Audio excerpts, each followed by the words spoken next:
الحمد لله رب العالمين، والصلاة والسلام على سيدنا ونبينا ومولانا محمد وعلى آله وأصحابه الطيبين الطاهرين.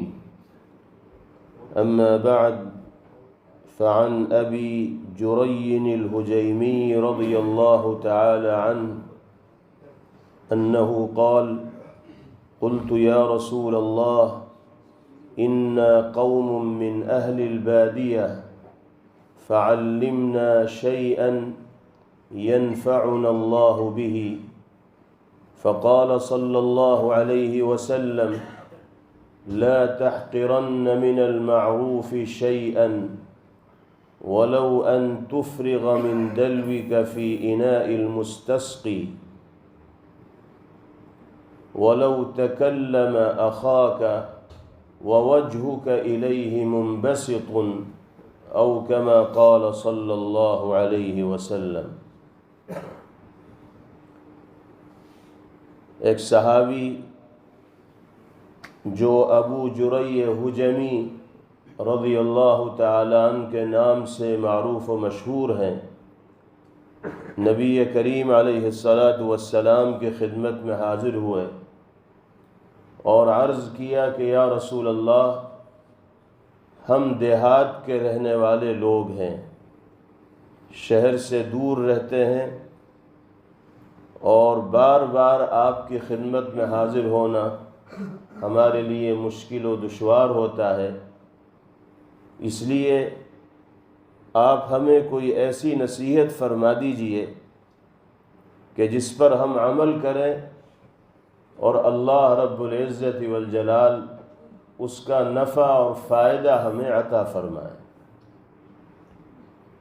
نبی کریم علیہ السلام کے پاس تو نصیحتوں کا خزانہ تھا، سنہری ہدایات پیغمبر علیہ السلام کے پاس بہت سی تھیں، اور آپ مختلف مواقع پر لوگوں کو نصیحت فرمایا ہی کرتے تھے۔ اس درخواست کے جواب میں بھی حضور پاک علیہ السلام نے اپنے معمول مبارک اور عادت شریفہ کے مطابق نہایت ہی اہم، عظیم اور بنیادی نصیحت فرمائی، اور ارشاد فرمایا: لا تحقرن من المعروف شیئا، کبھی بھی خیر و بھلائی کے کسی کام کو حقیر و معمولی مت سمجھنا۔ نبی کریم علیہ السلام کی سنت مطہرہ سے تعلق رکھنے والا کوئی معاملہ ہو یا نفل و استحباب سے تعلق رکھنے والا کوئی معاملہ ہو، اس کو یہ سمجھ کر نظر انداز مت کر دینا کہ یہ نفل ہی تو ہے، یہ مستحب ہی تو ہے، یہ سنت ہی تو ہے۔ بھلائی کے کسی کام کو اور کسی امر معروف کو کبھی حقیر مت سمجھنا، اس لیے کہ اللہ کے یہاں ہر عمل خیر بڑی قدر کی نگاہ سے دیکھا جاتا ہے، اور خیر کے کس عمل پر انسان کو نجات مل جائے کچھ نہیں کہا جا سکتا۔ چنانچہ حدیث پاک میں ایک واقعہ نبی کریم علیہ السلام نے ذکر فرمایا: مر رجل بشوک فی الطریق فقال لأمیطن هذا الشوک فغفر له۔ ایک شخص راستے سے گزر رہا تھا، اسے کانٹے دار ٹہنی راستے میں پڑی ہوئی دکھائی دی۔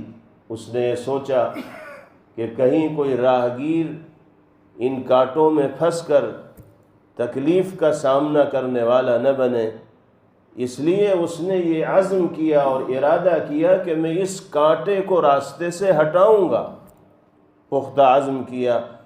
نبی کریم علیہ السلام فرماتے ہیں کہ اللہ نے اس کے اسی جذبے اور عمل پر اس کے لیے مغفرت کا فیصلہ فرمایا۔ راستے سے تکلیف دہ چیز کو ہٹانا یہ کوئی عبادت تو ہے نہیں، تلاوت کلام اللہ بھی نہیں ہے، ایک مستحب عمل ہے، ایک معروف شے ہے، لیکن اس کا رتبہ اور درجہ اللہ کی نگاہ میں کتنا اونچا ہے، پیغمبر علیہ السلام کے اس ارشاد گرامی سے اندازہ لگانا مشکل نہیں ہے۔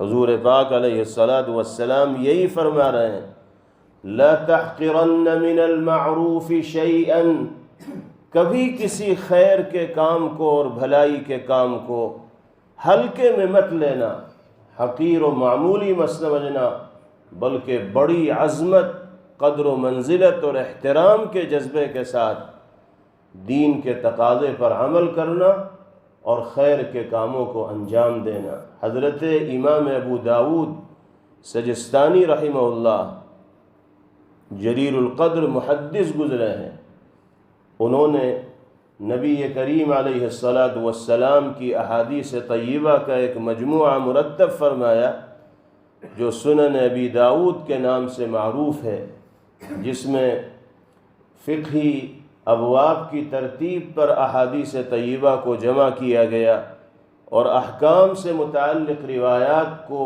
امام ابو داود رحمہ اللہ نے اپنے اس مجموعے میں شامل کرنے کی کوشش فرمائی۔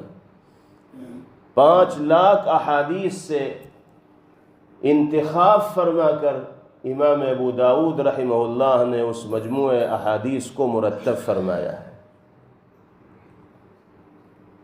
ان کا واقعہ ہے کہ ایک مرتبہ دریا کے کنارے تشریف لے جا رہے تھے، دریا میں کچھ لوگ کشتی پر سوار تھے اور وہ اپنی منزل کی طرف جا رہے تھے۔ کشتی پر بیٹھے کسی آدمی کو چھینک آئی، اس نے الحمدللہ کہا۔ امام ابو داؤد سجستانی رحمہ اللہ کے دل میں داعیہ پیدا ہوا کہ پیغمبر علیہ السلام پر عمل کرنے کے جذبہ ہے، اگر وہ اس جواب کو نظر انداز کر دیتے یا جہاں تھے وہیں سے جواب دے دیتے تو بھی شرعی اعتبار سے یہ چیز معتبر ہوتی اور وہ سنت پر عمل کرنے والے ہی قرار دیے جاتے، لیکن انہوں نے یہ کوشش کی کہ جس کو دعا دے رہا ہوں اس تک اپنی دعا پہنچا بھی دوں۔ یہ سنت کی عظمت ہے جو ان کے دل کے اندر پائی جاتی تھی۔ رات میں کسی نے خواب دیکھا کہ کوئی فرشتہ یہ کہہ رہا ہے یا کوئی شخص یہ کہہ رہا ہے کہ ابو داؤد نے 1 درہم میں جنت خرید لی، کیونکہ وہ 1 درہم میں کشتی کرائے پر لے کر گئے تھے اور چھینکنے والے کی چھینک کا جواب دیا تھا۔ یہ 1 درہم کا کرایہ اور سنت کی عظمت و قدر و منزلت ان کے لیے جنت میں داخلے کا سبب و باعث اور ذریعہ بن گئی۔ میرے بھائیوں بزرگوں، یہ حقیقت ہے کہ اللہ کو انسان کی کون سی نیکی پسند آ جائے اور کون سا بھلا کام اللہ کی بارگاہ میں مقبول ہو جائے کچھ نہیں کہا جا سکتا۔ اس لیے ہر نیکی کو بہت عظمت کے ساتھ انجام دینا چاہیے۔ حضور پاک علیہ السلام نے فرمایا، کسی بھی بھلائی کے کام کو معمولی اور حقیر مت سمجھنا، وَلَوْ أَن تُفْرِغَ مِن دَلْوِكَ فِي إِنَاءِ الْمُسْتَسْقِي، چاہے کسی پانی لینے والے انسان کے برتن میں اپنے ڈول سے پانی ہی ڈالنا کیوں نہ ہو۔ یہ بہت معمولی سا کام ہے۔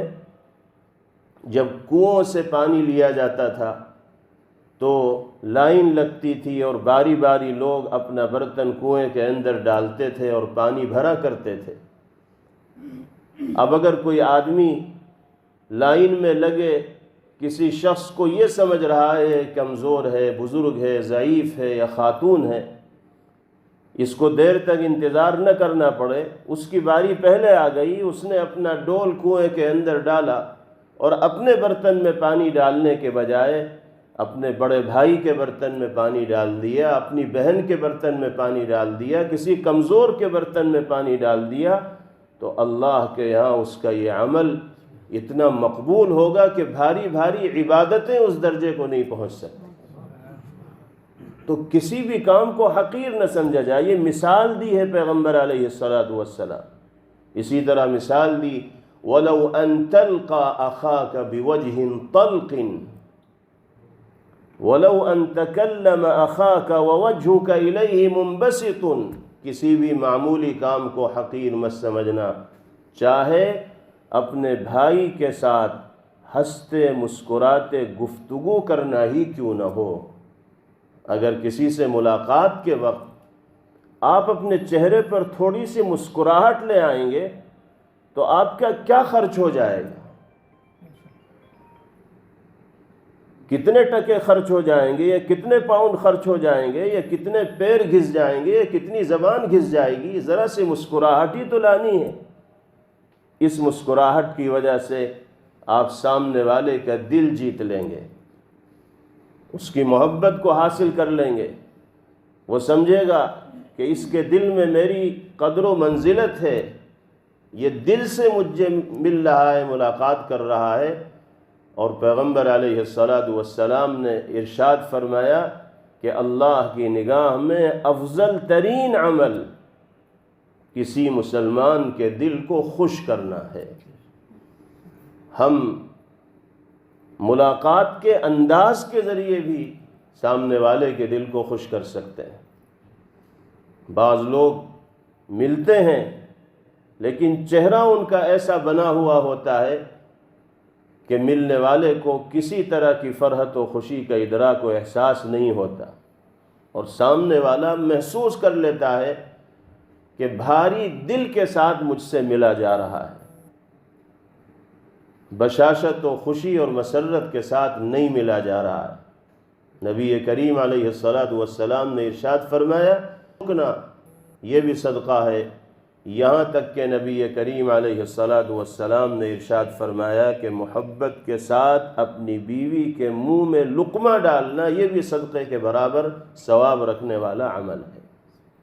اس لیے کہ زوجین میں جب قربت ہوگی، آپسی محبت و الفت ہوگی، تو زندگی خوشگوار انداز میں گزرے گی، اور اس گھر میں پروان چڑھنے والی نسل بھی خوش و خرم رہے گی، اور ہر طرح کی عافیت اللہ اس خانوادے کے لیے مقدر فرمائیں گے۔ میرے بھائیوں، بزرگوں، یہ بہت اہم اور بنیادی امور ہیں جن کی جانب جناب رسول اللہ صلی اللہ علیہ وسلم نے توجہ دلائی ہے۔ ہمیں ان سب چیزوں کو پیش نظر رکھنا چاہیے اور دین کے تمام شعبوں پر عمل کرتے ہوئے زندگی گزارنی چاہیے۔